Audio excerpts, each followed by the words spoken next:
In this module, I want to share with you some of the principles and the procedures and the things that I look for when I'm looking for new product opportunities. The most important thing is you've got to have a good product. I mean, people, you don't skimp on that. Don't cut corners. Make sure you actually have a good product, because good products is what's going to lead to good reviews, and that's crucial to success selling on Amazon. Like I've said in many of the other modules, it has to be differentiated. Don't just do a Me Too product. You've got to differentiate it, and you have to have an optimized listing. And we're going to be covering that in some later modules on how to actually truly optimize your listing. But that's so important.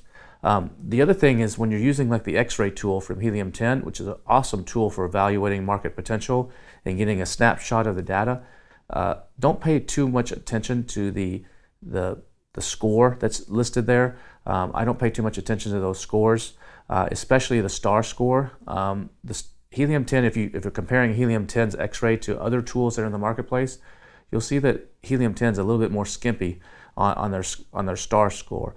You might see another tool that gives something a 5-star rating out of 5, and Helium 10 only gives it a 2.5. It's because Helium 10 is using some different criteria. So if you're going to take a look at the star, I usually, things that come up as 1 star, sometimes there's still great opportunity there. If you could see an angle or you could see a gap in the market, because the tool can't see that. So don't just automatically dismiss something that's a 1 star. It's very rare to see a 5-star on Helium 10 X-ray tool. Very rare. A 4-star is also fairly rare, but 2s and 3s are more common. So if you see a 3-star, that's definitely worth diving into. A 2.5 to 3-star, it's definitely worth like, okay, did I miss something here? Let me take a deeper look at this. So if you stumble across something like that, keep that in mind and take a look and see if there may be an opportunity there that wasn't obvious to you at the first, and take a deeper dive. Also, one thing is, don't ever try to game the reviews. People are always asking, how can I get more reviews? What can I do to get more reviews? And the answer is, it's a boring answer. It's put out a damn good product. That's how you get more reviews. Sell more and put out a good product. Reviews will come. Don't try to game the review system at all. That'll just get you in trouble really quick on Amazon. And remember, however you price your product, and we have modules coming up on how to do that, you've got to price it at perceived value. So if you're actually trying to sell your product at a premium, you're going to have to justify that in your copy and your pictures and your video on your listing. And if you can do that, and you can justify the perceived value to justify that price, you can sell all day long. You don't have to be the cheapest to make money on Amazon. You can make a lot of money being in the middle of the pack or the highest on Amazon. But that perceived value has to be there. So a poor listing or a poor video or poor packaging is going to cut down on that perceived value. Another thing is packaging really does matter. Some people, they skimp on this all the time. They like, just throw it in a plastic bag, throw it in an ugly box. Who cares? It's e-commerce. People don't care. They're just going to rip it apart anyway. But like I've said earlier, people eat with their eyes first. When they get that package in the mail and it's in that Amazon box with a smile on the side and they open it up, what they initially think of your product is what they see sitting there. And if it looks like a poor package, they're like, okay, oh man, did I just order a crappy product? Or if it's in a really nice package, they're like, oh wow, this looks cool. And it's like a justification. It's a psychological justification of themselves. It's just like when you're in a store and the salesperson, you're trying on a shirt or a dress, and the salesperson comes up and says, oh, that looks great on you. It may not look great, but they say that as an affirmation. And so packaging is an affirmation that they made the right decision to buy your brand and buy your product. So keep that in mind as well. And another thing is, be sure you get brand registered, because as you've seen so far, and you're going to see in additional modules, it can make a huge difference on Amazon. They're really emphasizing brands. They give you access to a lot of additional tools that you're not going to have otherwise. So please get that trademark and get brand registered so you can open up a lot more doors and a lot more avenues to promote yourself and your products on Amazon. Another thing that you want to do is, there's a lot of keywords, and as you're doing your keyword research, you're going to stumble across sometimes 20, 50, 100, 200 keywords that may be relevant for your product. And it's important to try to include as many of those into your listing, into your copy, using the Scribbles tool like what Bradley is showing you, to actually make sure you cover all your bases with all the phrases and all the keywords. But don't try to focus on all those keywords when you're launching. Pick 3 to 5 of them. And honestly, most products on Amazon make most of their sales off of 3 to 5 keywords. There are some exceptions to that, but the vast majority of products, 3 to 5 keywords are accounting for 80 to 90% of their sales. and all the other keywords are the rest. So if you can figure out what those 3 to 5 are, it may not be the most searched for keywords or the biggest keywords. It may be more mid-range or lower level keywords, and that's totally okay because you can probably more easily compete on those keywords.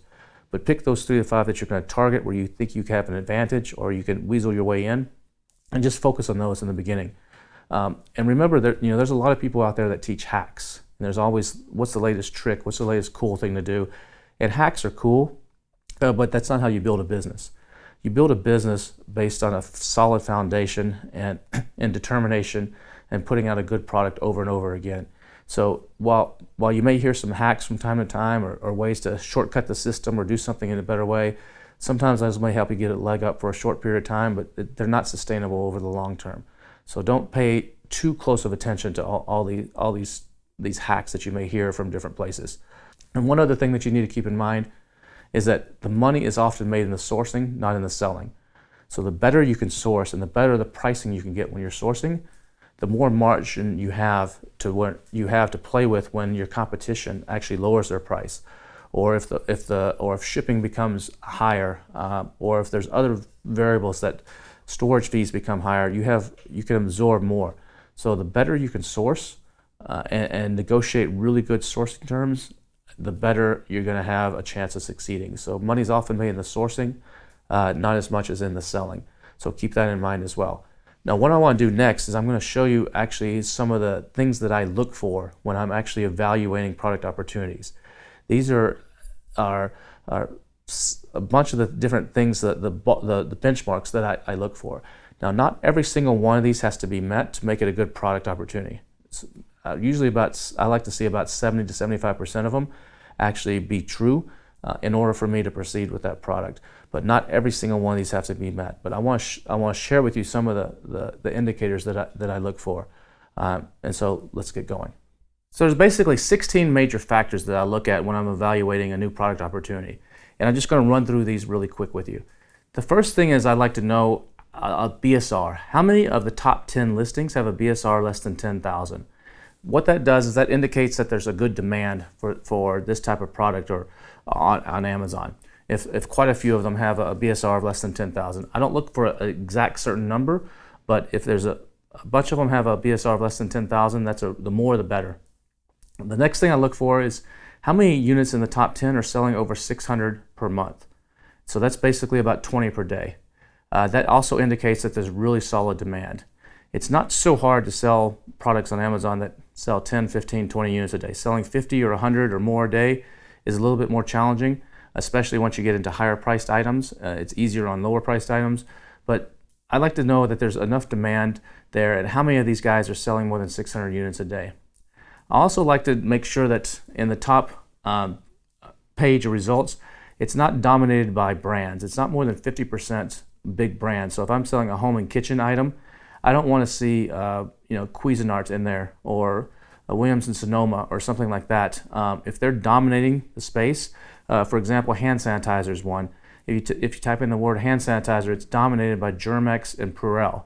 It's going to be very, very difficult for me to come in there with my no-name Kevin brand and actually take a piece away from those guys who are just dominating the listings already.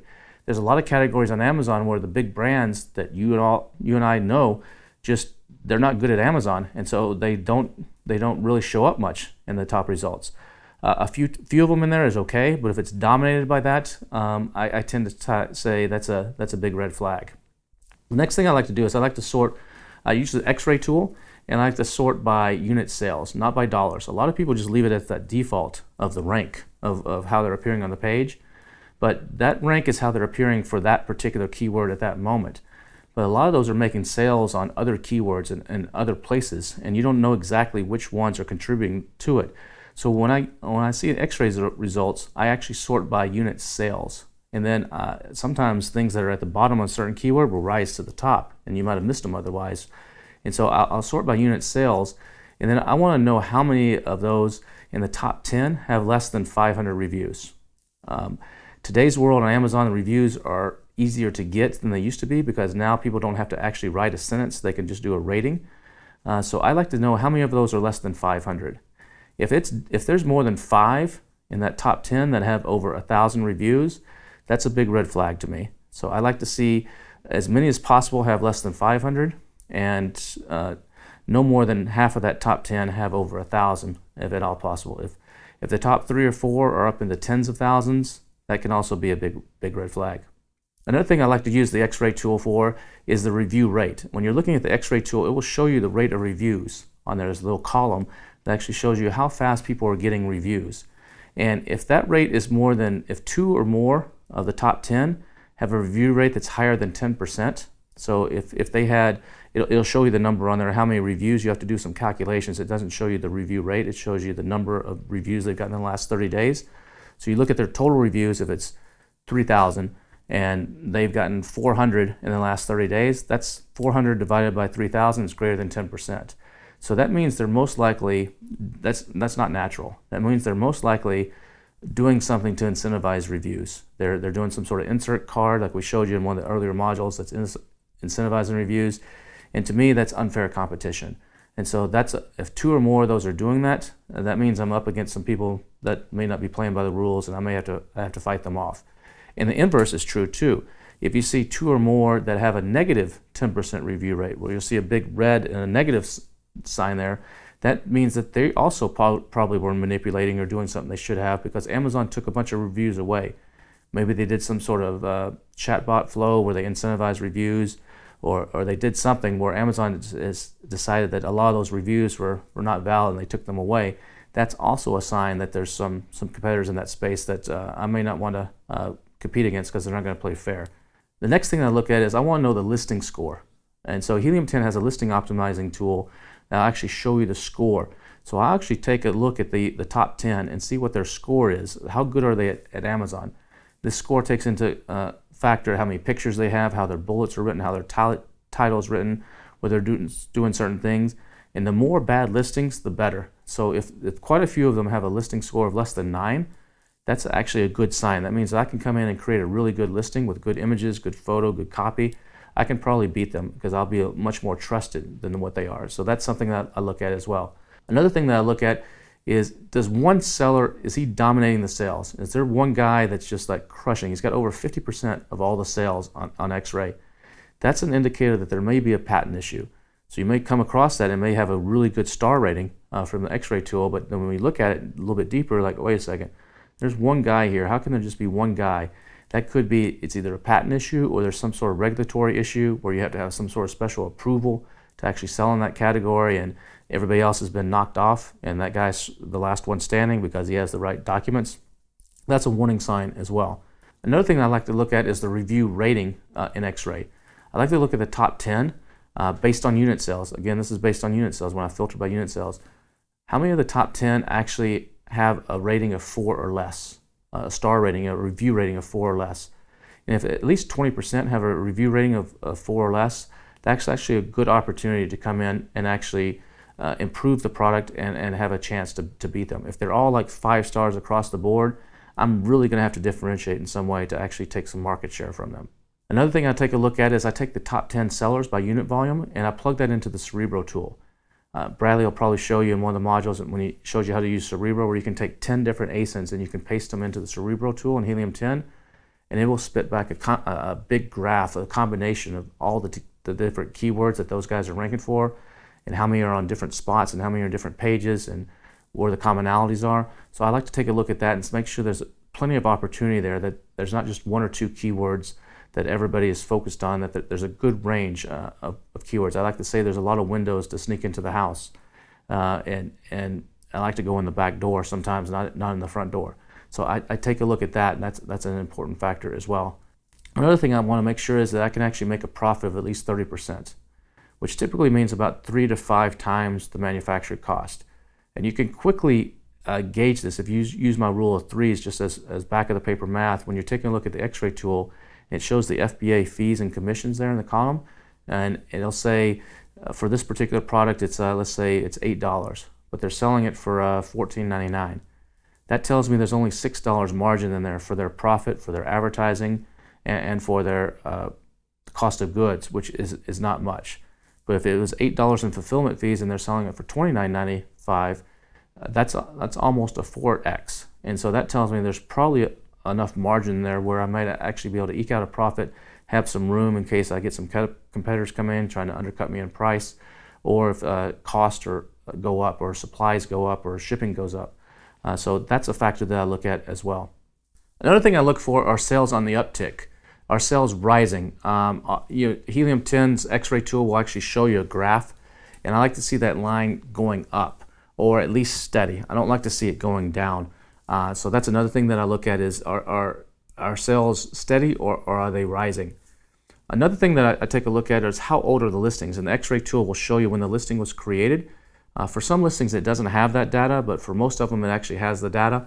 And I want to make sure that no more than 50% of the top 10 were created over 2 years ago, because listings that were created over 2 years ago have a pretty big advantage in the algorithm. They have a lot of data and they have a lot of favoritism by Amazon's algorithm. So if it's dominated by older listings, it's going to be a little bit hard to come in there and compete. Another thing that I look for, how many sellers are based in China. And I use a tool, a plug-in tool that actually will show me that, or you can actually take a look at each one of them and you can go into their storefront and you can see exactly where they're based. And those, if over 50% are based in China, then that's a red flag for me, because that's typically more of a commodity product, and it's something that they're going to have a big price advantage on, because they can ship it cheaper because of a favoritism with the U.S. government and the Chinese government, the postal system. They speak the language, they're local, they can source it oftentimes cheaper, and they may be willing to cut some corners that we're not willing to cut. And so that's a big flag. Some categories you'll see 90-95% are sellers based in China, and those I run from. I won't even touch those.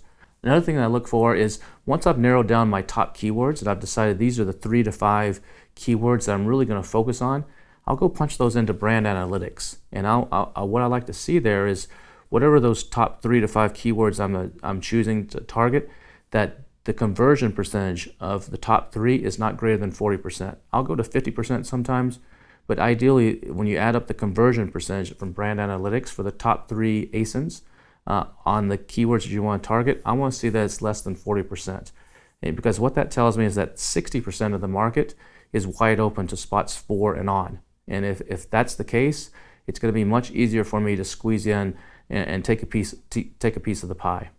Another thing I like to look is on page 1, how are the pricing? Is everybody selling at the same price or within a buck or two of each other? If that's the case, that's going to be a little bit more difficult. I don't have as much room for differentiation. I like to see results on keywords where the pricing is, there's some people that are cheap, some people in the middle, and some people have high pricing. That tells me no matter where I position my product on the pricing range, that I have a good chance of actually being on page 1. I've had a problem in the past with like a makeup brush set, where I had a killer makeup brush set and it was $40 for this huge makeup brush set. But no matter what I could do, I couldn't get on page 1 for makeup brush set, because all the makeup brush sets, mine had 20 brushes, and everybody else's they're mostly sellers based in China, and they had 2, 3, 4 brushes, and they're selling theirs for $5.99, and mine was $39.99. And no matter what I did, I could not crack page 1 on that, because I just couldn't compete, because they are all in the same price range and I'm much higher. So when you see a variation in prices on the results, that's actually a really good sign. And the last thing is the same thing I've said over and over and over. Can you differentiate the product? Can you make it stand out? Can you create something that's going to pop off the page in those search results? And if you can, and you can meet about 75% of these other criteria, you may be on your way to having a very successful product. So hopefully this is giving you some things to think about when you're sourcing, and look forward to seeing you in the next module.